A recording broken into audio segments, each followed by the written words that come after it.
Hey there, true crime fans. This is Kimi, and you are listening to the Always Talking Crime podcast. And if you're listening, it must mean you're at least a little bit obsessed about true crime.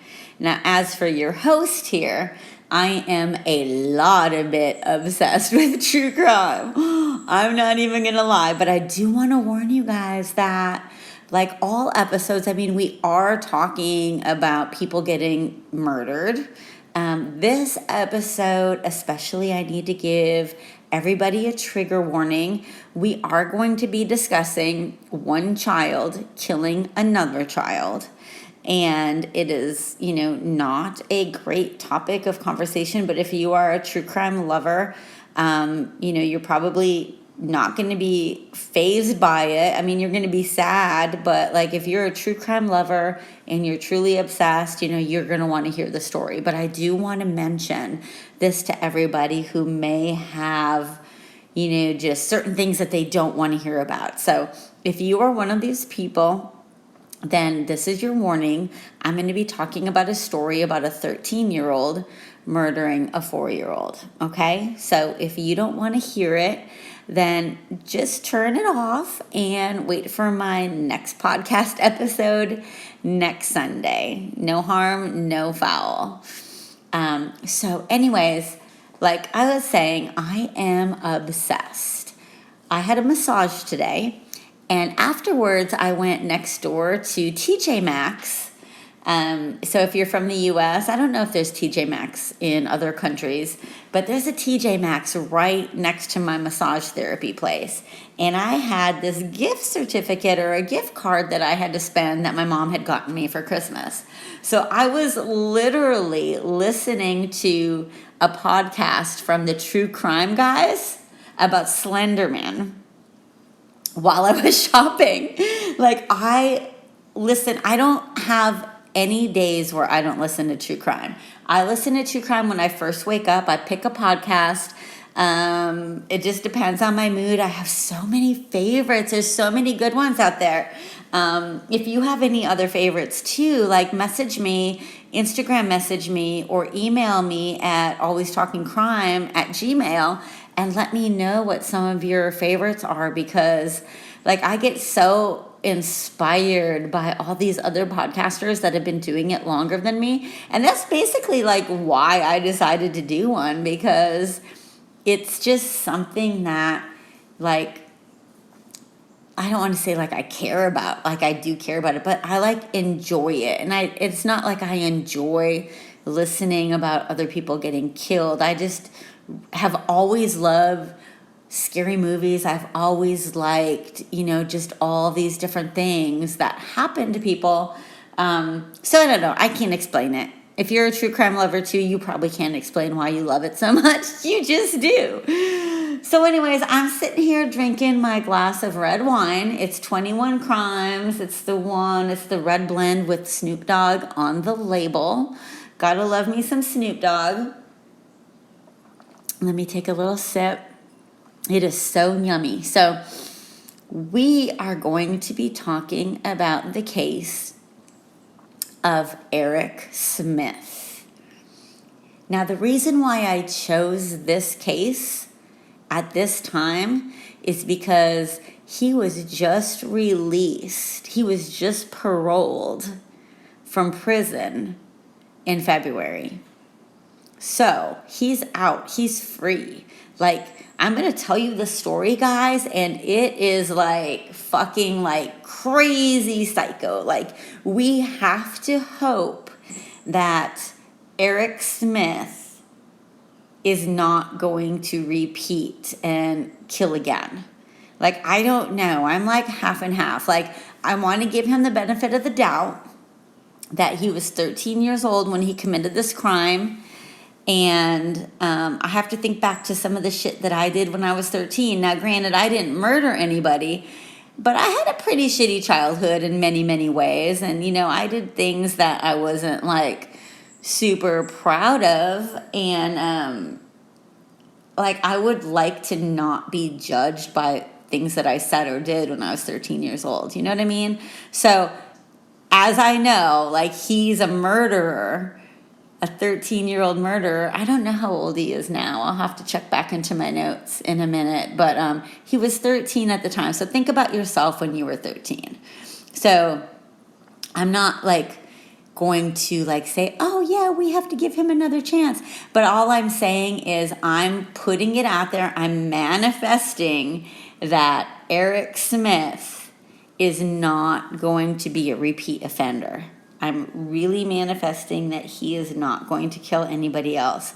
I'm really hoping and praying that he moves on with his life. And if he's listening to this podcast, because he could very well be, like, if you were a murderer or a convicted murderer and you're released, would you ever fucking like search for yourself under Spotify podcast to see like who was talking about your case?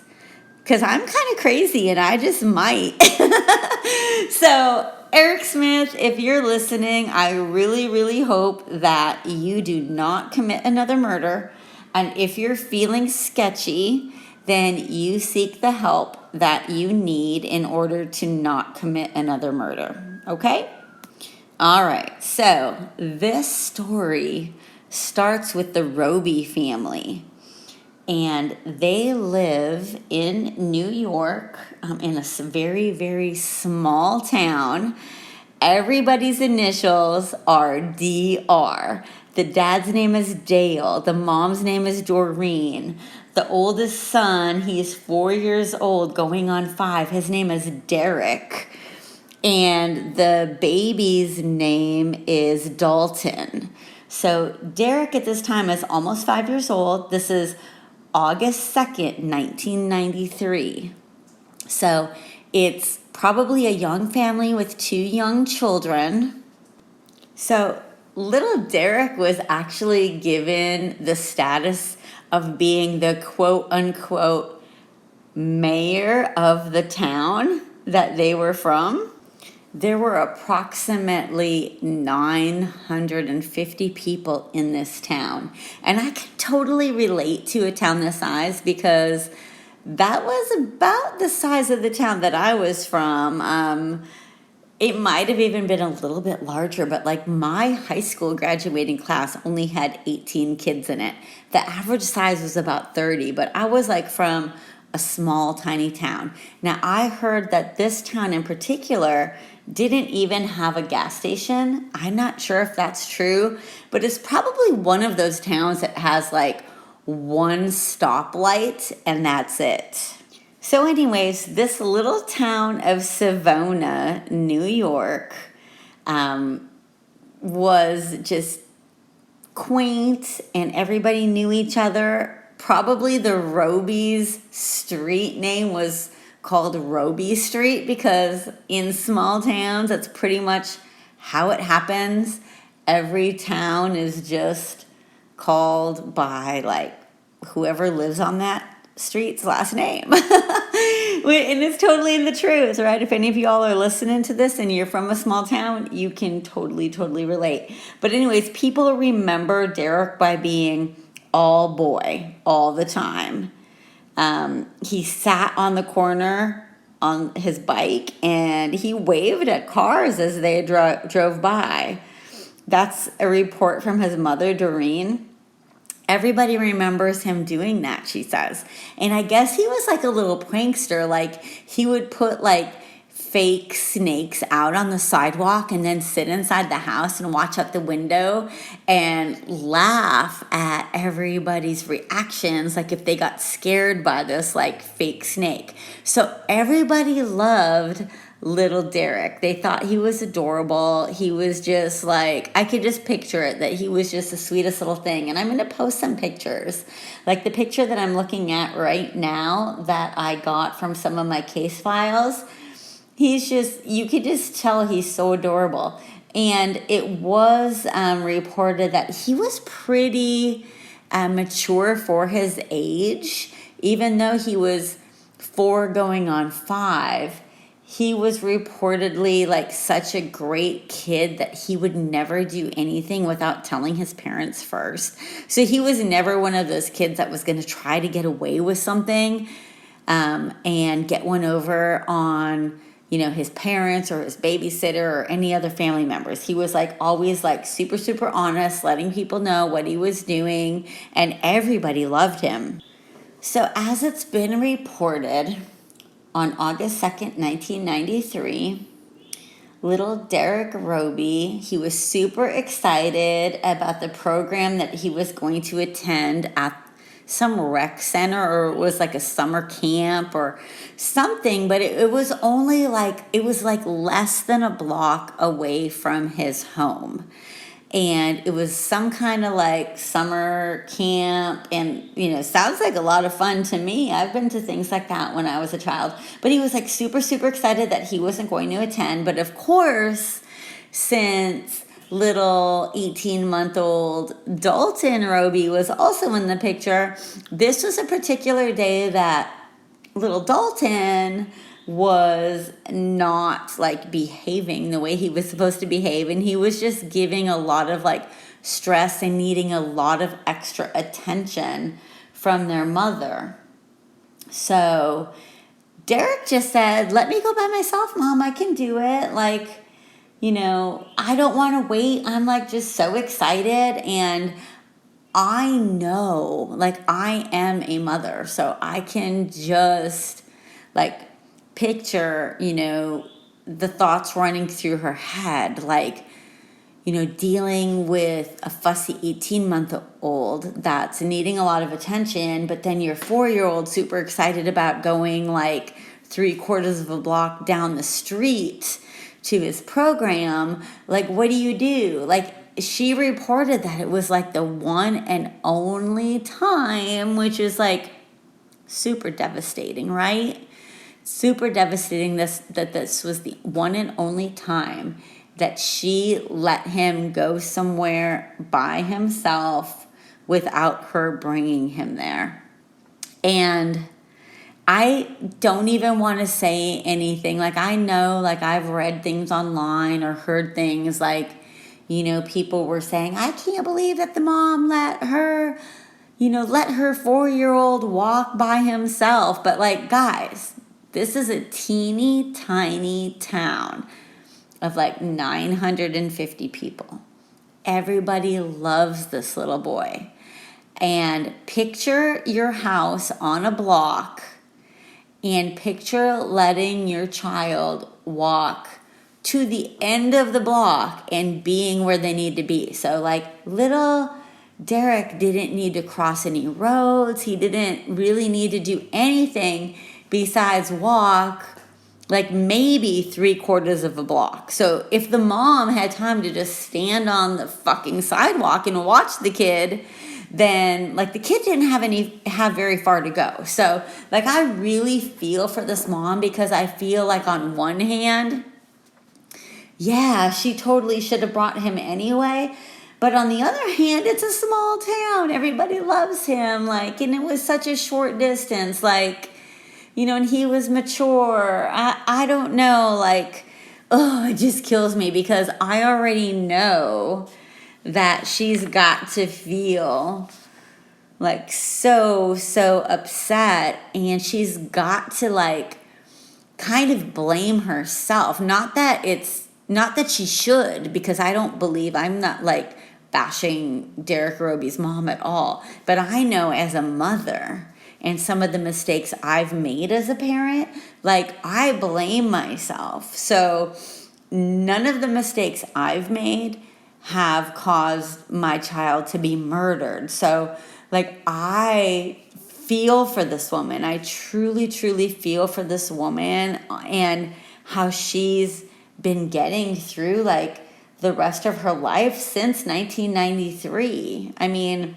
this is nearly 30 years that she's been having to deal, with the outcome of one little decision that she made. And on any other day, this same decision could have had a whole different outcome, an outcome that could have been happy. So, like, we just never fucking know, do we? We just never fucking know. And that's the scariest fucking thing about true crime, because things happen when we don't expect them to happen. kind of the creepiest thing about the whole thing was that a short time after little Derrick Robie left, his mom, Doreen, says that she felt something like close to a panic come over her. And then after his body had been found, she felt like it was Derrick reaching out to her the moment he died, like letting her know that he was gone. And his father, Dale, had reported that, Derrick was very close to them, and if there was any way that he could have told them that he was leaving, he would have tried. So that's just like kind of talking about paranormal and afterlife.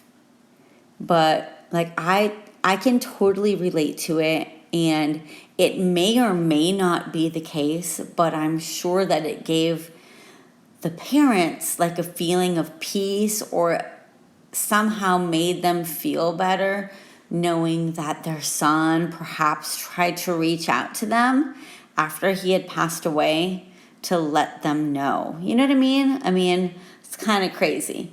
But so the mom, Doreen, had gone to the camp, to the summer camp down the street to pick him up.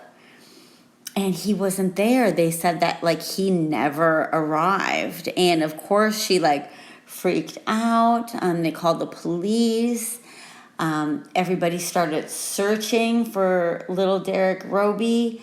And about 4 hours later, he was found. His body was found in a small patch of woods halfway between the park where he was headed and his home.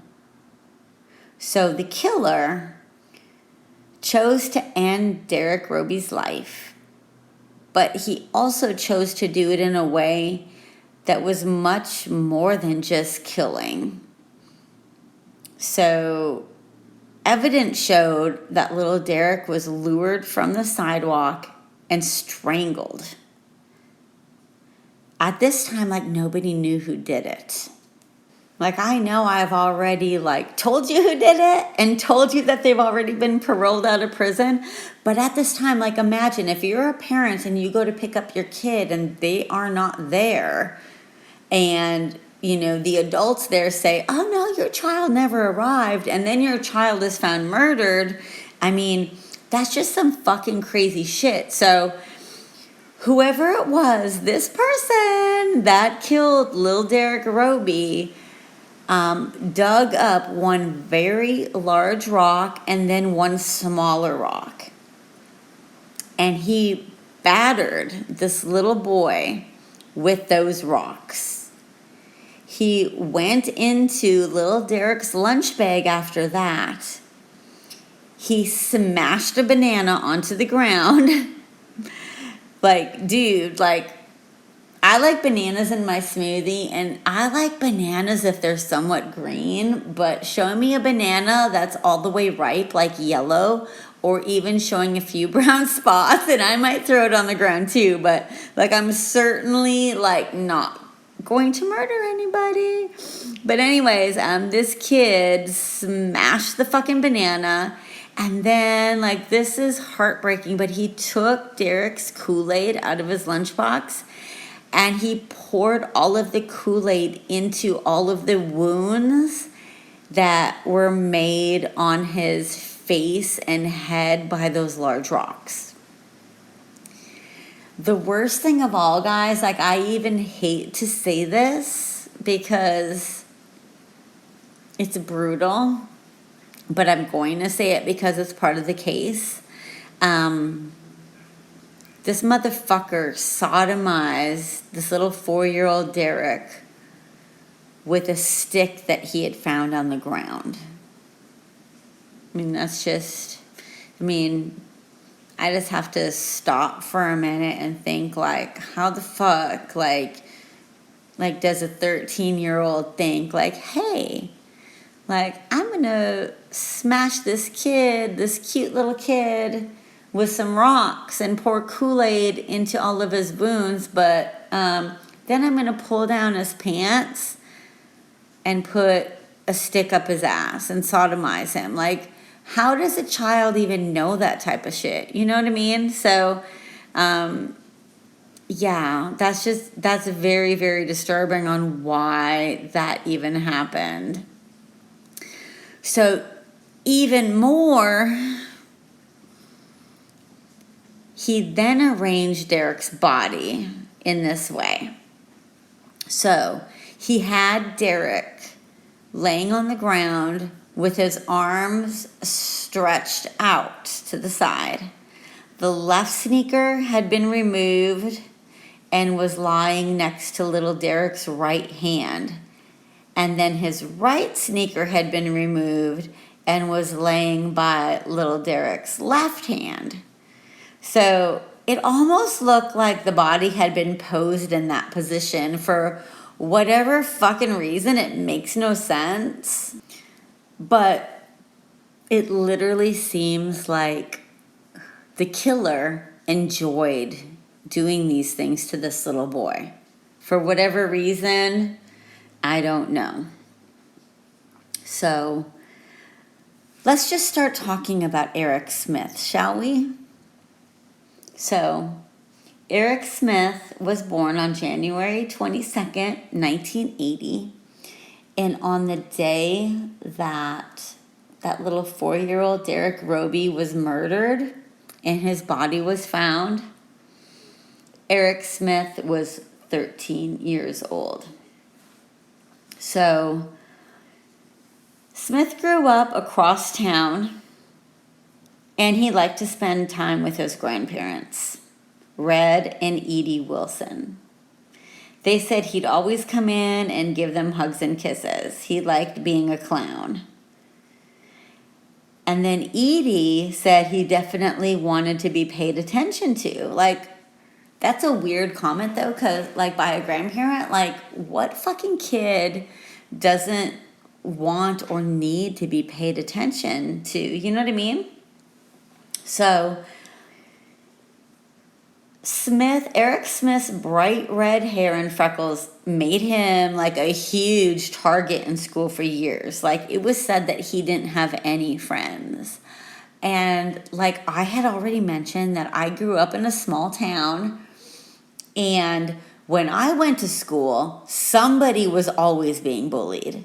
And you didn't know when it was going to be your turn, but eventually it was going to be your turn. Like, you might go to school on Monday and everybody was your friend, and then you show up on Tuesday and you don't fucking know why, but like everybody's teasing you, making fun of you, talking behind your back, and that might last a day or 2 or 3, and then all of a sudden you show up for school on Friday, and then everybody's picking on somebody else, and nobody's mad at you anymore. Nobody's bullying you anymore. It's just super, super weird. That's the phenomena of a small town. I don't know if like larger schools are like that, because I've never gone to a large school. I went to all those years, kindergarten through my graduation, high school graduation, at the same school district, in that same small town. So I have no idea if larger schools are the same way.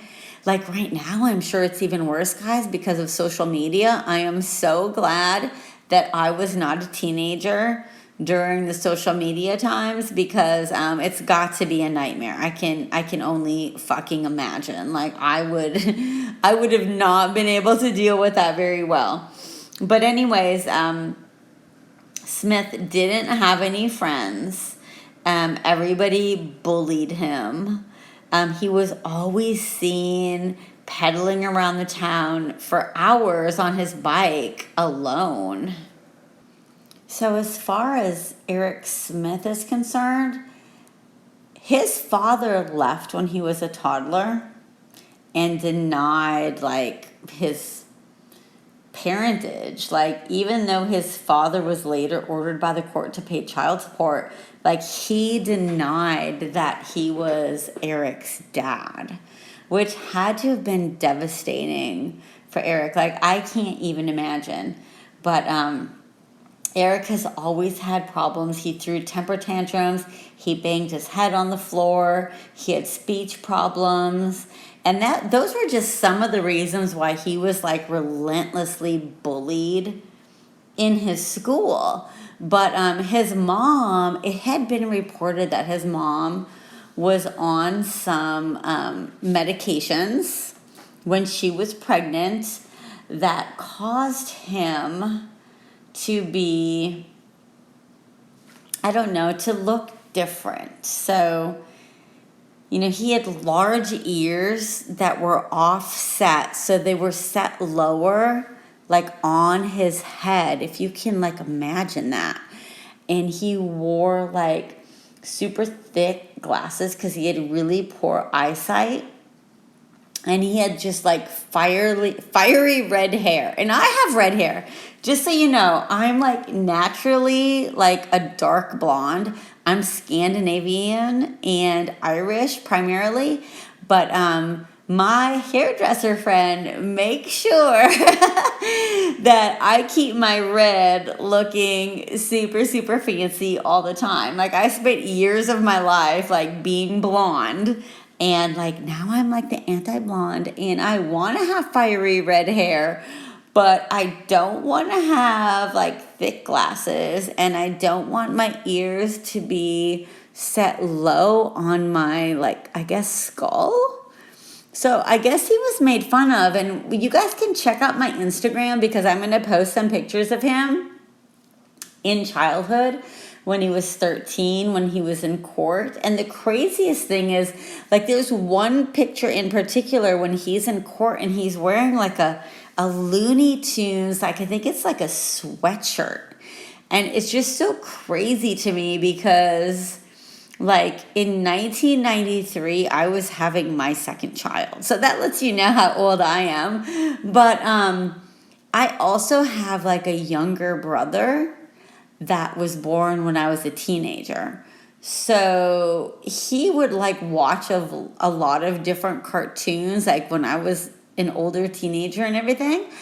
And so a lot of this is kind of crazy to me because I can kind of visualize those cartoons, even though like I had babies at that time that weren't watching Looney Tunes. But I don't know, it's just so weird. Like it's just so super bizarre to me that this happened.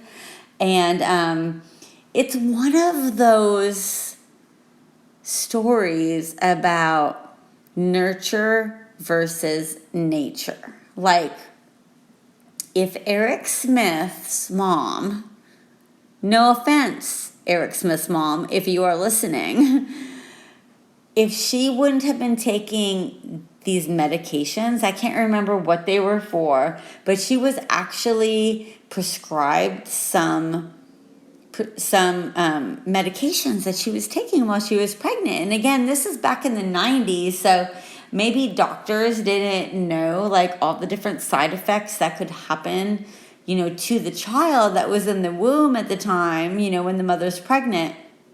But at any rate, little Eric Smith came out and like he just had problems from day one, I'm assuming. I mean, and then his dad didn't want anything to do with him, but I mean, I do feel for him. I do feel for him because like I know people who have had terrible childhoods.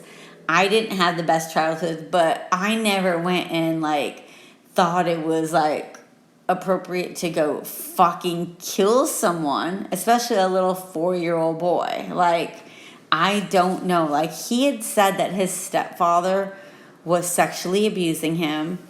I don't know if there's anything to that. I don't know if it's true. I know that it sounds by the reports that the stepdad was very physically abusive to him.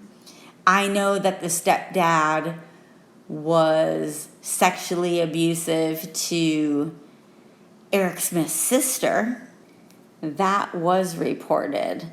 But he had denied ever, doing anything sexual with Eric. So who knows? But Anyways, oh my gosh, I remember now. So the medication that Eric Smith's mom was taking while she was pregnant with him was some kind of, it was an epilepsy drug. What was it called? Tridion, I think is the name of it. Tridion. And it's known to cause birth defects. So it's been speculated that this was the main reason behind Smith's later behavior.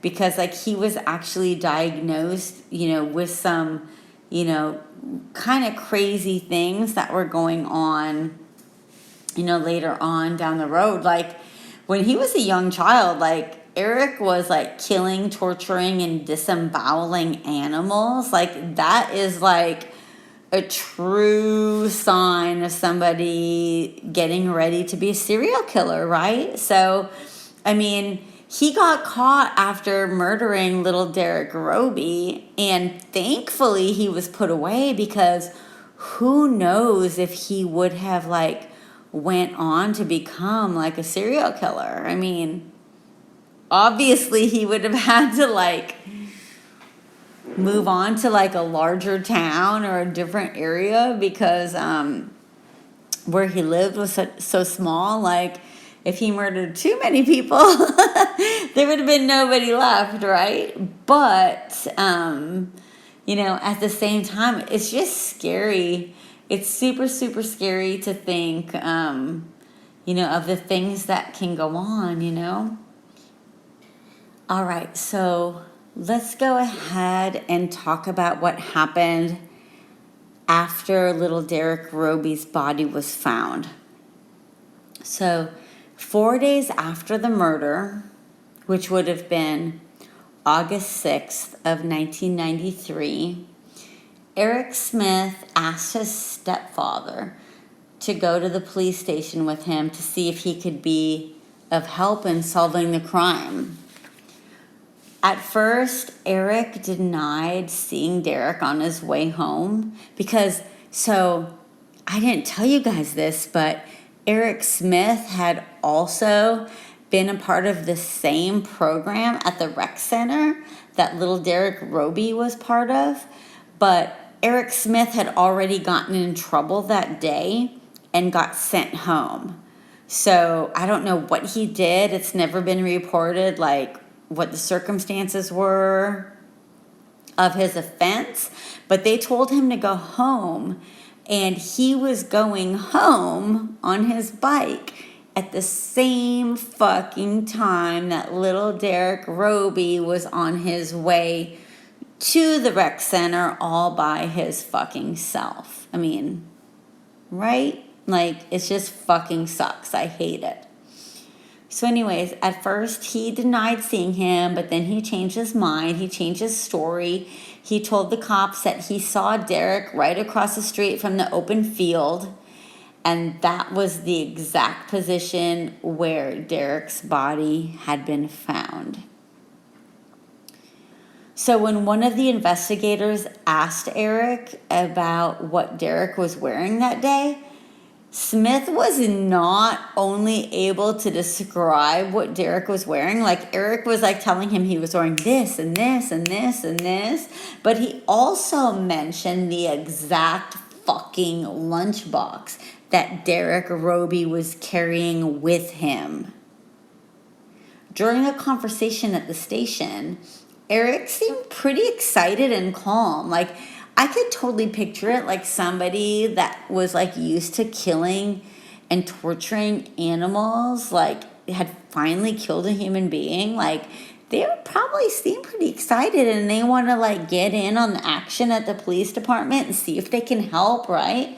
But he was pretty calm. Nobody, like no one could have ever fucking imagined that a 13-year-old boy would have been the murderer.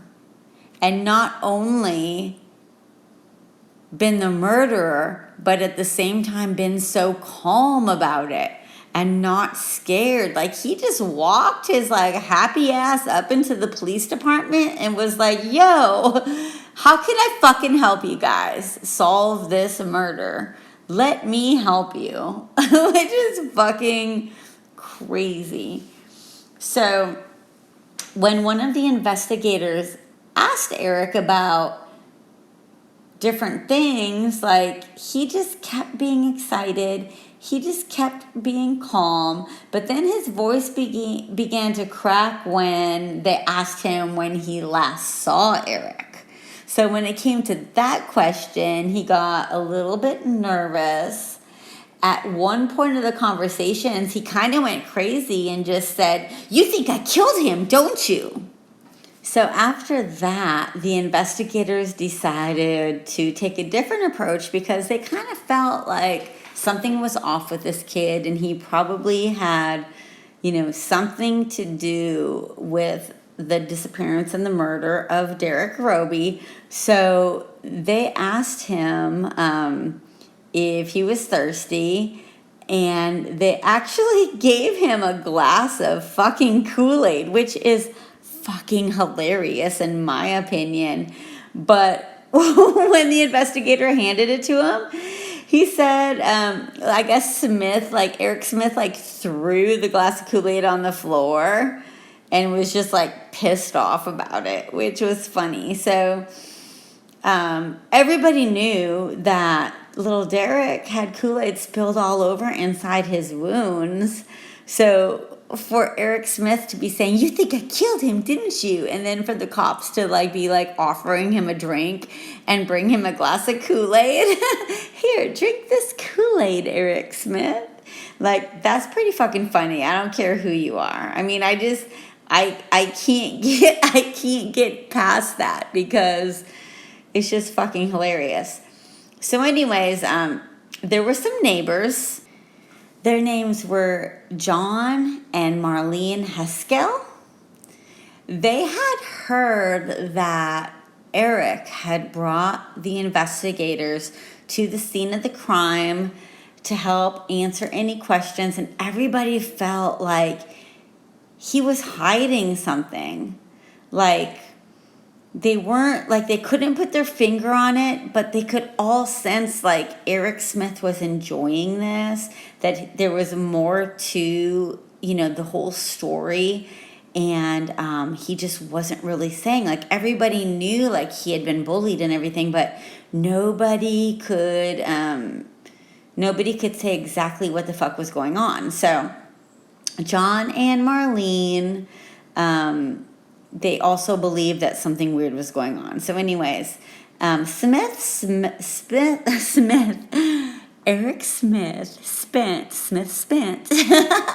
I got tongue-tied. Eric Smith spent almost every night at their house after the murder of Derrick Robie. So Marlene decided, after being asked a certain question, that she was going to dig a little bit deeper and figure out what the fuck was going on. And this was the question. So Eric's at their house, and Eric just pipes up and asks Marlene, what would happen if it turned out to be a kid? And then Marlene said, I seriously think they would need some psychiatric help. And then Eric said, oh, okay. And he walked away. So then he also wanted to know what DNA testing, what that would show.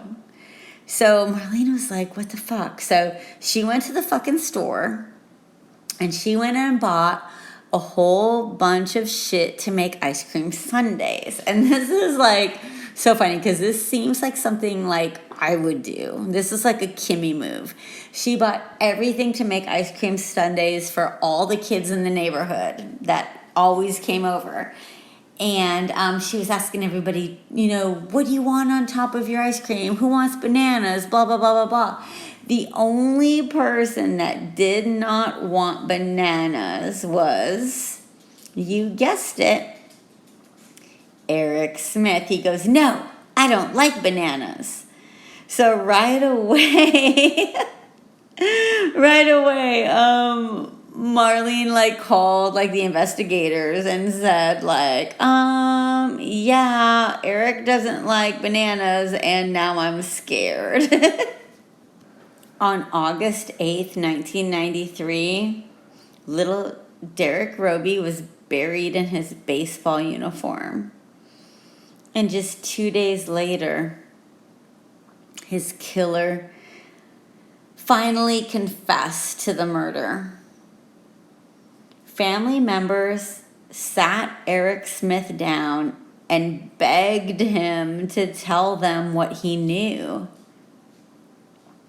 But guys, like, the truth was more terrible than they ever even imagined. Like, the grandfather said it's still hard to believe. Something must have happened to him because that's not my grandson. Like, who could ever believe that their grandson or their child, could do something so devastating and upsetting?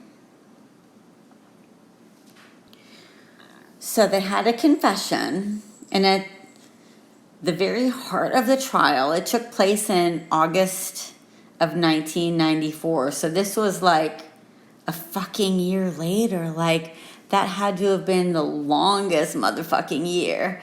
But they still had this haunting question. Why did Eric Smith kill? So Eric Smith chose to do this. Like, it doesn't matter what his childhood was like. It sucked. I'm sure that he wanted to retaliate on any kind of abuse he was feeling to make himself feel better. He chose to do something horrible. So the defense psychiatrist ended up diagnosing Eric Smith with intermittent explosive disorder, which is an uncontrollable rage. So it's literally deadly rage and anger, said the psychologist. Or psychiatrist. It's not a psychologist, it's a psychiatrist. So they said it's literally deadly rage and anger. So after the episodic rage, the child may appear to be normal. So I somewhat understand it based on, other things that I know about. So, I can kind of understand that, but the prosecution's expert said that it was a rare disorder that was rarely seen at anyone of Eric Smith's age. So Eric Smith was subjected to extensive medical testing from tons of specialists from both sides, which had to have been like super traumatic. But then again, who gives a fuck? Because like he killed a fucking adorable and very loved 4-year-old little boy. So everyone was examining his brain function, his hormone levels, but they found nothing to explain the violent behavior. But still, that psychiatrist still believed that there was something wrong. Like something had happened to Eric Smith's brain, but we just can't measure it. So Eric Smith's mother, her name is Tammy, said, she had talked about that drug that she had taken, to control her epilepsy while she was pregnant with him, and that it can cause birth defects. But the psychiatrist said that he wasn't suggesting that drug might have caused Eric to be violent. Like, that didn't have anything to do with the violence, but he did believe that drug has something to do with like Eric's appearance and the low set of his ears and all of his developmental delays, like his speech impediments and everything else. Like he was super slow. Like he had like skipped multiple grades, like in elementary school, middle school.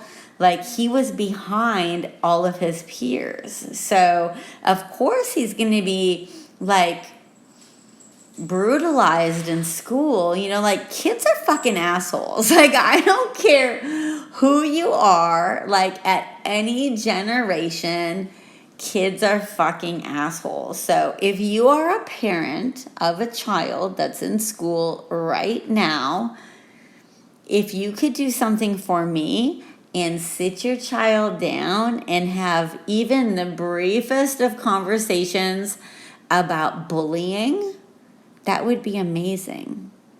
And I would like really, really thank you for doing that, because not only are there so many true crime cases about murder that stem from bullying, like, I have 4 children that are grown adults now, but I've seen, you know, them suffer through bouts of like bullying. I've actually seen 1 or 2 of them actually attempt to bully other kids, and it pissed me off. So, like, bullying, and even though, like, you could go on Facebook right now and see your fucking adult, like, 40, 50-year-old friends bullying some other motherfucker on Facebook, probably about politics.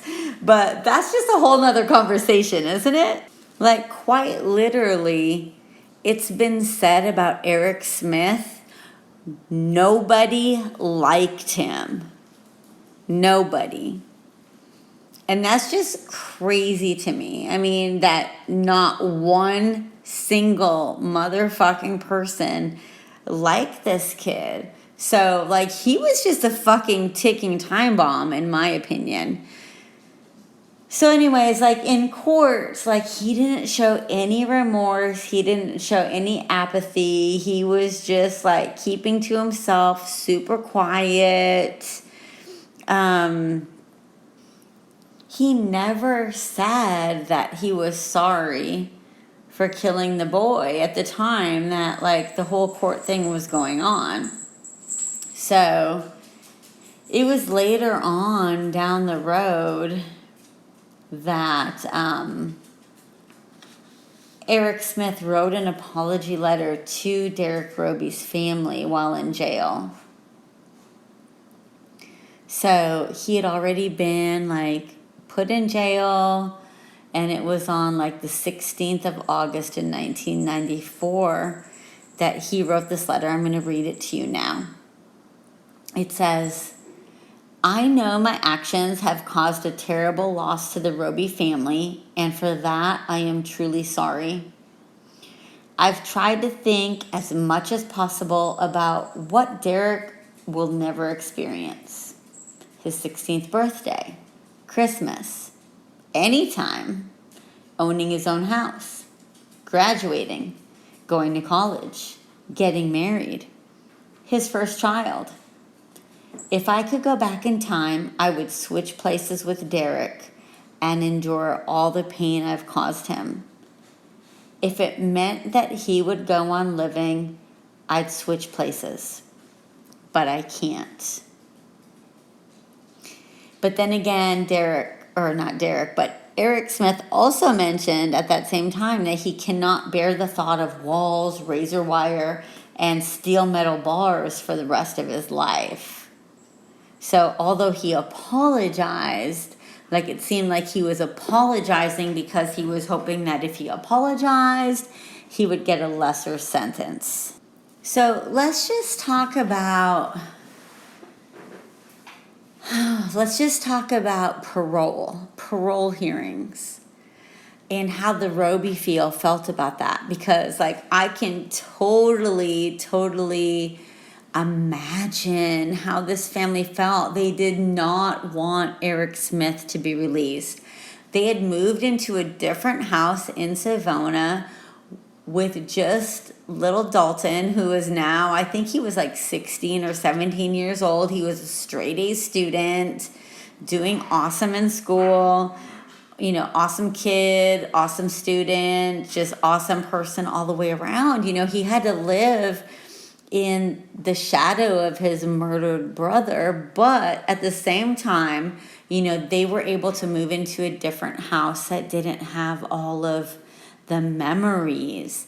And like, that would be hard for me because part of me would just want to stay in that house that I have the memories of with Derrick if I was his mother. But I can totally imagine why they would also want to just move to a different house, because that would be so exhausting to always, be like, overcome with all these memories of something just so tragic. And like I said before, like, even though it's not Doreen's fault that Derrick was murdered by any means, I'm sure she feels so much guilt as a mother. Like, I know I would. I know I would. Like, how can you not? I'm sure she's always wishing that she didn't let him go by himself. It was the first time she let him go by himself. I'm sure that torments her. I'm sure it keeps her up at night. And I feel for her. I feel for her. I really, really do. I feel for the entire family. They haven't been able to leave that small town, and they would run across Eric Smith's family around town all the time. Like, imagine, like, if you're in a small town, you already fucking know you're gonna run across people all the fucking time. But like, they were determined that they did not want Eric Smith released under any fucking circumstances ever. Not ever. It was super critical to the Robie family that the parole board doesn't ever forget their son Derrick and allow his fucking killer to walk out the door as a free man. So they had supported something called Penny's Law. And Dale Robie, who is Derrick's dad, said that supporting Penny's Law was a proud moment. And Penny's Law was something that lengthens the prison sentence for children who kill. I had never heard of that before reading about this case. But even so, Eric Smith was released in February of 2022. He was granted parole in November of 2021. However, he didn't have any place that was approved for him to move into, because obviously, guys, that's a super small town. So it's not like he's going to roll up back into that town and be able to like integrate himself into that society, because nobody's ever going to let him move on. Nobody's going to forgive him. I'm not sure he should be forgiven, but if the legal system sets him free as an adult, he just turned 40, I believe. So this is 27 years later, 27 years after committing a terrible crime as a 13-year-old boy. You're released. Like, he had to be released into like a place that he was like able to like live and be able to like be supervised. So he's living in Queens County right now. And I guess like, I don't know if it was his attorney or there was a female attorney. I think that like I heard a rumor that he's engaged to an attorney. I'm not sure. Like, I heard some weird like rumor that he is like literally engaged to an attorney right now. And like, I have to just say, if that attorney is listening right now, like, what the fuck are you thinking, girl? Like, you're a fucking attorney. You passed the bar. Like, why do you need to like be fucking engaged to somebody that murdered somebody? Like, he has nothing to offer you. Like, really? Like, I don't understand women that like want to be with murderers or and rapists or people that steal or drug dealers. Like, I don't want any motherfucking part of that. But for whatever reason, there is an attorney that vouched for him and is engaged to him. And like, literally, like, I don't know. Like, does she have a ring? Like, how could he buy her a ring? He probably doesn't even have a fucking job. Like, I guess you don't need to have a ring to be engaged, but bitch, you're a fucking attorney. Like, why are you like downgrading yourself? Like, why are you wanting to be with somebody that's been like locked up? It like doesn't give you street cred. Like, it really, really doesn't. It gives you kind of cuckoo cred, in my opinion. But anyways, this guy is out, and I am like honestly torn because, like I've said, like I know, like I'm not the same person I was when I was 13. Did I murder somebody when I was 13? No. But I did some sketchy shit. I wouldn't want to still be judged on that sketchy shit right now at my age right now. So I'm hoping and praying that he received the therapy that he needed and that he's not going to be a habitual offender. I'm hoping that he doesn't murder somebody else. I'm hoping that we never, ever hear of another crime done by Eric Smith, ever, not ever. So if you guys could just join me in keeping all vibes positive for Derrick Robie's family and also for Eric Smith, because, he has potential to actually, despite, the shit that he did as a child, he has hopefully been able to overcome like the demons from his past, from his childhood, from any potential abuse that he was having to deal with. I just want to keep all vibes positive for everybody involved and hope that everybody's healing, everybody's going to be healthy, everybody's going to be happy. There's not going to be any more murders. And until next week, guys, stay obsessed and keep talking motherfucking crime.